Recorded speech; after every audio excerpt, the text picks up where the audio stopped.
아들의 학교폭력 파문이 불거진 정순신 경찰 국가수사본부장이 임명 발표 하루 만에 낙마했습니다. 비판 여론이 커지자 흠결을 갖고 경찰 수사를 지휘하는 중책을 맡을 수 없다면서 뒤늦게 자진 사퇴했습니다. 김태용 기자입니다. 임명 당일 불거진 아들의 학교폭력 논란에 정순신 신임 국가수사본부장이 하루 만에 입장문을 내고 사퇴했습니다.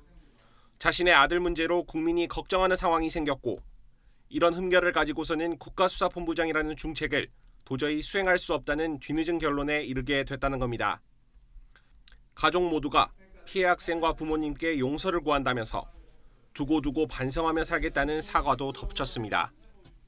정 본부장의 아들 정모군은 고등학교 1학년 시절인 지난 2017년 동급생에게 지속해서 언어폭력을 행사한 것으로 드러났습니다.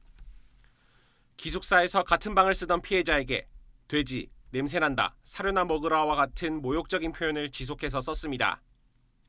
이듬해 학교폭력자치위원회에서 가해 사실이 확인되고 전학 처분이 내려졌습니다. 그러자 정 본부장은 전학을 취소해달라며 재심과 행정소송, 집행정지 가처분 신청 등 가능한 모든 법적 대응에 나섰지만 모두 기각됐습니다. 이 과정에서 부모인 정 본부장 부부는 아들의 잘못을 인정하지 않았던 정황이 나오기도 했습니다.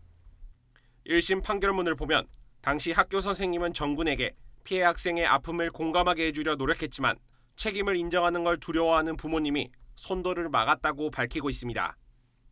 재판부도 가장 가벼운 징계 조치였던 사과문도 제대로 쓰지 않고 처분 조치인 학교 봉사도 학업에 지장이 간다며 법원에 가처분을 제기하는 등 전혀 반성하지 않았다고 질타했습니다. 외상 후 스트레스 장애 등으로 정신의학과 치료를 받아야 했던 피해 학생은 극단적인 선택까지 시도했는데 가해자인 정 군은 명문대에 진학했습니다. 대통령실은 정 본부장이 기자들에게 사퇴 입장문을 보낸 지 1시간도 안 돼서 인사명령을 취소하겠다고 밝혔습니다. YTN 김태원입니다.